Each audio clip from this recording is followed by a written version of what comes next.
Hello, So, everybody. Welcome to Midlife Reinvention and People with Passion. I'm Karen Putz, and today I have with me a very special lady. Her name is Deb Cleveland, and I found her through a newspaper article. We moved to Rochester, New York about 3 years ago, and just one night I was just like, okay, how to get started in this real estate thing, and I came across Deb's story. And so she's going to share the ins and outs of her story with us today. So welcome, Deb. oh, thank you so much, Karen, for having me. It's a privilege and an honor to be here today. It's going to be fun, I promise you. So we're going to actually start with the dark, deep time in your life because that was what started this whole path down real estate for you. So take us back to when you were a single mom, broke, and not even sure what your next step was going to be. Gosh, it's so long ago. It's almost hard to remember it, but I'll definitely take you back there because it's important to know, where you begin and then where the steps along the way and how you got to where you really wanted to end up being. So for me, I left a really opulent lifestyle. I felt like when I met my husband to be, I felt like Priscilla Presley meets Elvis. That's how such a huge leap it was from where I was at the time. But when I made the decision to leave that marriage, it was the right decision for me because as much as it was rich in financial things and object things, it was very poor in soulful things for me. And it was hard because it was difficult to know to leave such an incredible lifestyle. I had become so used to it. So when I left, I had a suitcase in one hand and my son on my other hip. I didn't even have a car. I went and slept on my parents' couch, and I was really despondent. It was a difficult year for sure. And my old boss heard that I had left my marriage, and he reached out to me. And I don't even know how he got the phone number for my parents' house, but my mom said it's Bill on the phone. And when I got on the phone, I was already crying on the way to pick up the phone because he was just an incredible person in my life. And he used to call me kid. And he said, "Hey kid, I heard you fell in some hard times. How can I help?" And I said, "I need a loan. I want to buy a home for myself and my son because I'd lived in this, at the time, a $500,000 house on the lake, and I'm sleeping on my parents' couch." So I borrowed the down payment from Bill to buy a rundown house in a bad part of the city. I got myself a straight commission job. I bought myself a rundown car, and I started this small business out of my spare bedroom. And what really was the turning point for me, Karen, and it was such a dark time for me. Someone said to me, "You have no faith." And I didn't even really know what that word meant. Like, what is it? Like, what does that mean? Like, and I wasn't a church girl, and I didn't I didn't understand what it was be like to pray or just to be connected to the divine. I didn't meditate. I was so disconnected from that. But it really caught my heart, that one person, and I can't remember who it was, and that one statement. And I knew that I needed to go down that path. So I started reading everything I could get my hands on about business, about manifestation, about intuition, about divinity, about quantum physics. And the book that stayed with me the most and the path that I followed for 14 years was The Teachings of Deepak Chopra. And his book was called The Seven Spiritual Steps of Success. And I followed it so deeply that I brought it into my business. It was something that I did every single day. I learned how to do primordial sound meditation, which is very specific to the Ayurvedic Western way of Eastern way of meditating, where there's a vibrational sound that you say when you are meditating, which really soothes the soul and quiets your mind. I would say if there's one thing that changed my entire life was meditation.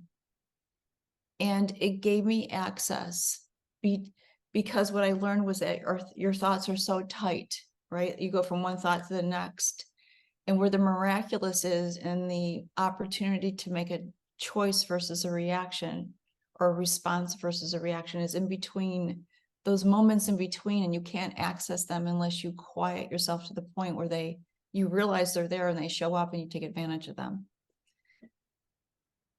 And it was so many practices in my life that I'm a ritual sort of gal. Like, I really love rituals, and I've been meditating for 30 some odd years now, and it's changed. I got to the point where I was meditating 2 hours a day, and I felt like I could almost levitate during those times.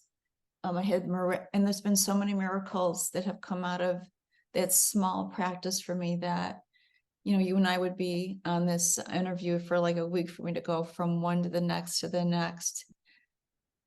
And what was really made me laugh out loud, like if I had a mouthful of milk, I would have spit it out, was that, during this dark time and during like figuring things out, what dropped in from nowhere was, why not be a millionaires? And I was like, that it was comical. I was that right. I can't even make the mortgage payment, barely making ends meet here. A millionaires? And then after it sunk in and I brought it into my meditation, I wrote it in my journal. And one of the practices that I learned from Deepak Chopra was how important numbers are and how the quantum field pays attention to them. And when you don't tell the quantum field how you want the money or where you want it to land, it just passes you by.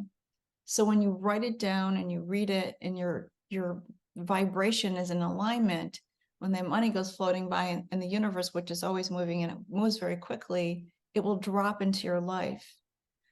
So I ended up, this tiny business that I started out of my spare bedroom grew into a $2 million company within 5 years. This little rundown house that I hired my dad to help me fix it up. I sold it within a year, and I made $9,000, and I thought I was the wealthiest woman on the planet.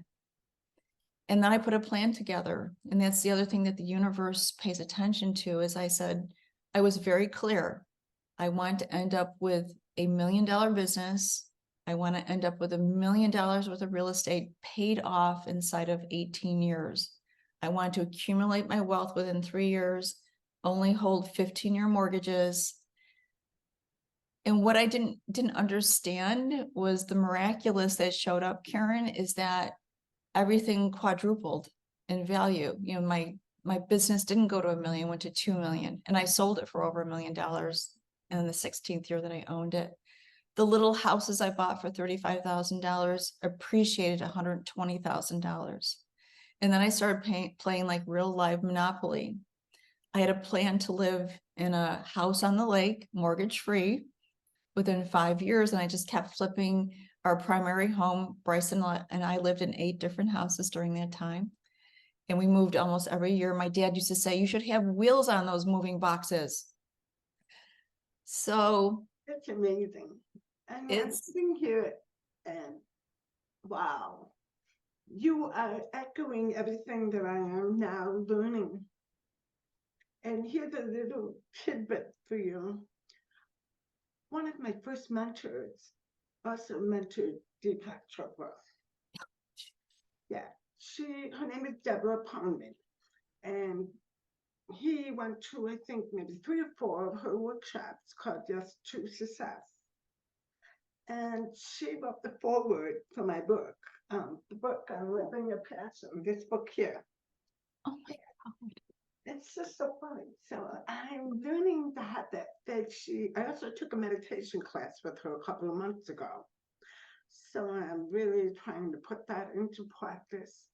So I'm kind of where you were way back then, but I'm hoping to quantum physics it a lot quicker. I mean, today it takes so much more money to get into the business that I think it's frightening sometimes when I think about it. I think it's relative though, because back then the wage was much lower. The housing prices would seem not low and in reflection now, but I think it was relative to the pay grade at the time. I feel this has been my experience, and it continues to be my experience, is that when you get clear and you're in alignment with your, what it is that you're up to, opportunities just come to you. Like they still come to me. Like I just literally 2 hours ago was on a phone mentoring somebody around buying a $43,000 house in Mount Morris. And I said, I think you could probably pick it up for 23 on a short sale. I said, do this, do this, do this, do this. And we went over the evaluation of it. It's probably worth about $129,000. He's about $20,000 to work. That's today in this market. No, it's not in the heart of, East Avenue in Rochester, New York, but I love these quaint shanty towns because in those areas, there's still a very high demand for housing, and they're willing to pay the highest they can in retail. Like here, we might get a single family house for $179,000 to $250,000. We're still in those markets. You're able to buy houses for a lot less, renovate them with the same, the $20,000 to $25,000, and they'll sell between $125,000 to $175,000, depending upon the square footage and where they're located. Still, I mean, I got another phone call, a house I sold to an investor who the code actually called me and said, can you buy that house back? Because you used to really keep it up, whoever you sold it to. And then I just reached out to the agent that sold it, and he reached out to him. And I said, I'll take it back if he'll do owner financing, because I don't want to tie up, I've got so many big things going on right now. So he's considering it. So it's always there, Karen. And if you listen to the naysayers or you listen to somebody else, like nobody does owner financing anymore. It's not true. People do. You just have to know, I would sit and I would envision that person that's suffering for some reason. They're not well, they can't afford to fix the roof, but they've paid for the house, or maybe they haven't paid for the house. Maybe they'll do a lease option with you, where you step in and pick up the lease at 3%, because those are how much, or you pick up the mortgage, and then you're assigned the property. So you get in. I've gotten into dozens and dozens and dozens of property using $1, or the most I've ever used is $1,000 to get into a lease option situation. So it's knowing the mechanism, it's understanding what is it like in that person's shoes. I bought 3 properties on a lease option from a woman who just lost her husband, who was a contractor. Her husband was a contractor, so he maintained the properties. One was a 4-unit, one was a 3-unit. There was 2 3-units and 1 4-unit. And I said to her, and I knew what she needed. She was frightened. Here she's, he left her well, but she was my age when I met her. I think it was like 12 years ago. She just didn't want the responsibility of managing 9, 11, 10 tenants or properties. She just wanted to be. So I did lease options with her. I leased them for, I think it was 2 years from her. I paid her every month. On a lease option, you step in like you are the owner. The rents come to you. You take complete ownership of the property, but you do send the check instead to the bank. You send it to the owner. If they have a mortgage, they use that money to pay their mortgage. And it's the great thing about a lease to own, which I don't do. I do a lease to buy because I want that person to really feel secure that I'm going to, purchase the property from them. So when you get to the end of the 2 or 3 years, you're in a great position then to talk to a bank about financing it, like now financing it. You're in a great position many times flip it and pick up $25,000, $50,000, or $25,000. sorry, I'm hearing something here. Hello? I'm fascinated by this because I think I'll you go made ahead now and redial the number. a I can't really hear anything good in my point. end. Are you Thank you. hearing something? Okay, must be me.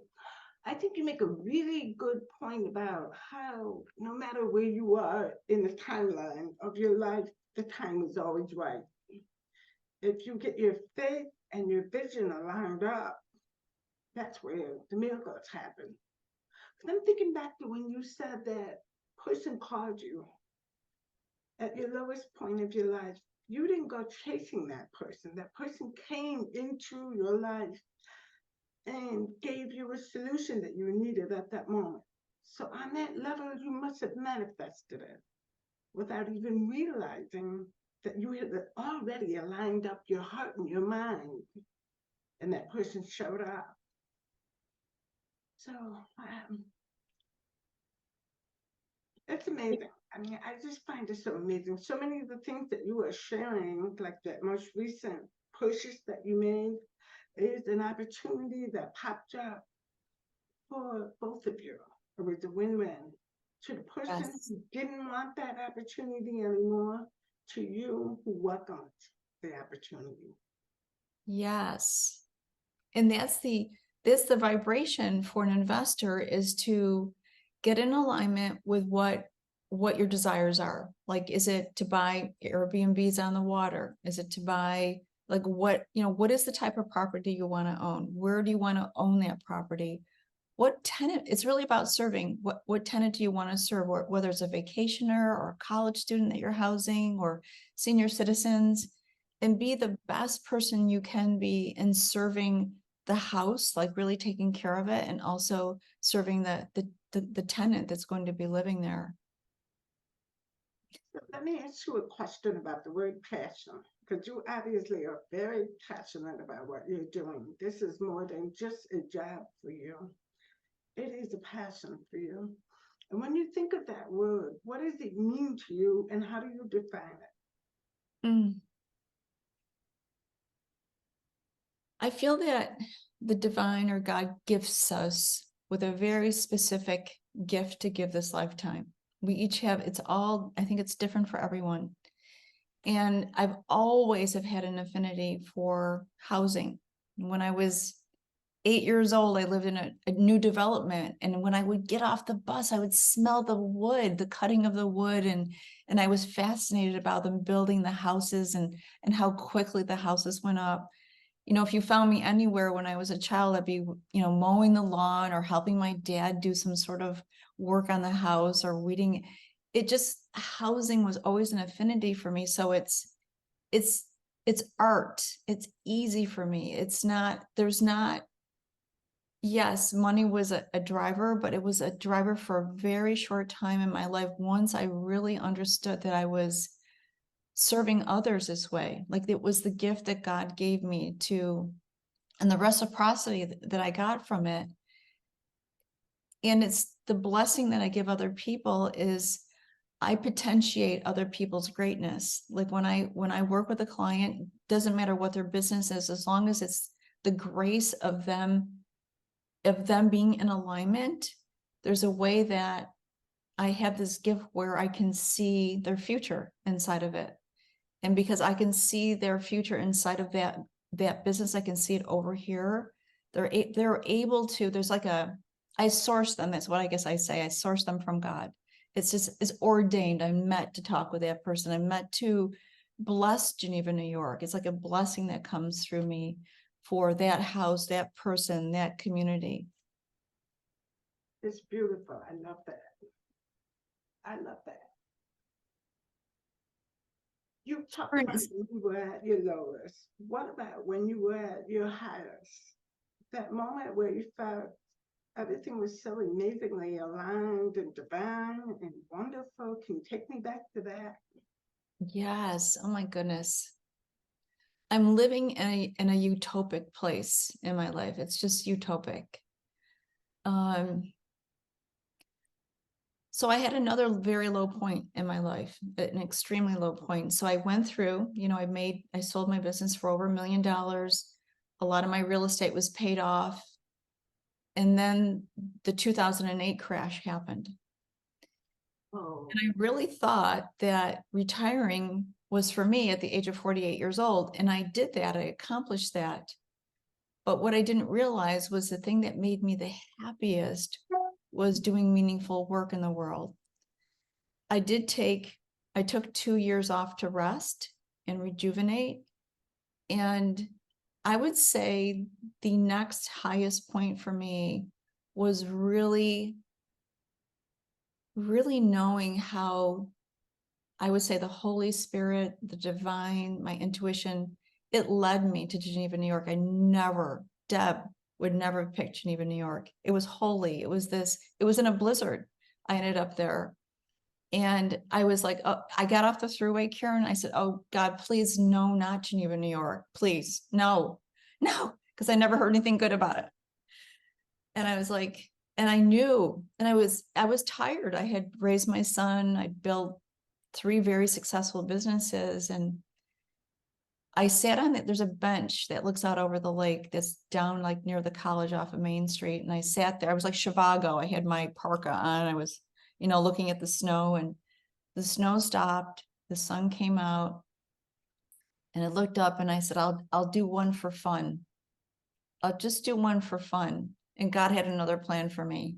It was like, okay, well, I'll help you do one. And then it just showered opportunities and possibilities. And that's how I got so involved with Geneva, New York. And so it was such a what happened, beautiful. Gina, from that? What was that? What happened? So From what the happened? moment that you said yes. I said yes. I did one for fun. I just decided, I'm just gonna have a blast doing this. I hired this contractor. Actually, he wanted to work with me, and he came up with a bunch of his Italian uncles and aunts, or uncles, and they're all craftsmen. They piled in a van from Rochester, New York. They drove up.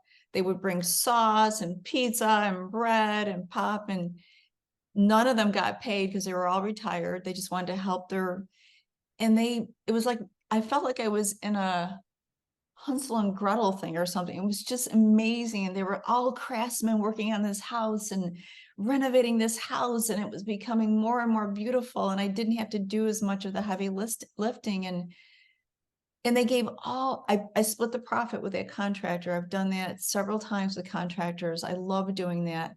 And then I empower them to go off and do their own thing.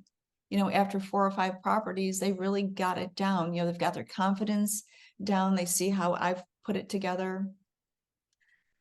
So after that one, it's kind of like Fritos. You can never just eat one. So I did another one, and I did another. And then they wrote an article about me in the local newspaper.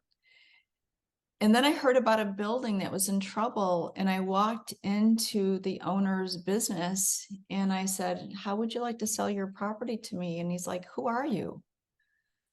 And I said, I'm Deb Cleveland. And he said, that doesn't mean much to me. And I said, it's going to. And we engaged in this incredible partnership together. He did owner financing for me on the building. And I bought another 15 unit that I still own to this day from him. And just the word spread. And then what started happening, Karen, is people would call me and they would say, are you that girl? And I'd always say, I think so. What's going on? And then they would tell me about their, I'm sick. I can't take care of. And they'd always tell me their story. And I'd say, let me come sit with you. Let me come bless your home. And oh my God, it makes me want to cry.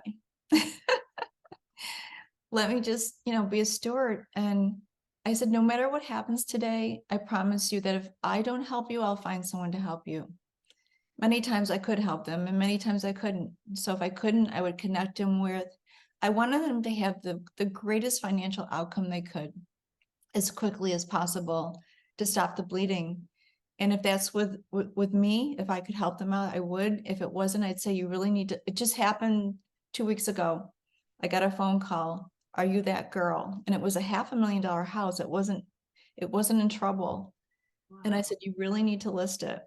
And then it was interesting. He said, no, I think I want to list it with this other person. I said, then I think you should do that. If not, I know somebody that will get you exactly what you'd like. So a week later, he called me and he said, I want to talk to your friend and get this thing listed. And it's beautiful. It's just so, it's a That is magical life.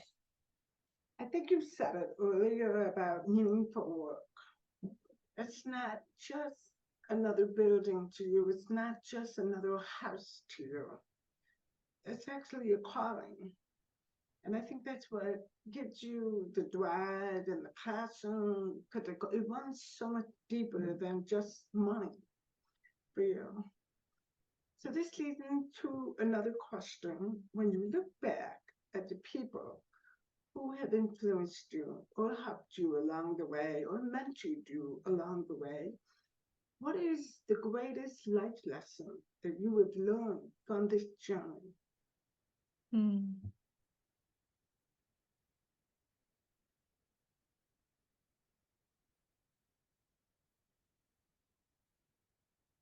The greatest lesson is to ask for help from the invisible. It's the greatest lesson, and you can call it whatever you want to call it. You know, you can call it God, you can call it the divine, you can call it the universe, but there are forces working consistently on all of our behalf so that we can have the greatest life that we can imagine. And what I know about them is they won't interfere because we have been blessed with free will. We have to ask. And what's beautiful, the biggest life lesson is like really intuitively knowing, wow, that was just a nudge for me. That was a message for me. That was like being nudged in a blizzard to get in my car and drive. Just drive. I wasn't told to go to Geneva, New York. The nudge was get in the car and drive. And when I went to get on the throughway, the girl said, we're shutting down the throughway. We've got a blizzard. I said, I know it.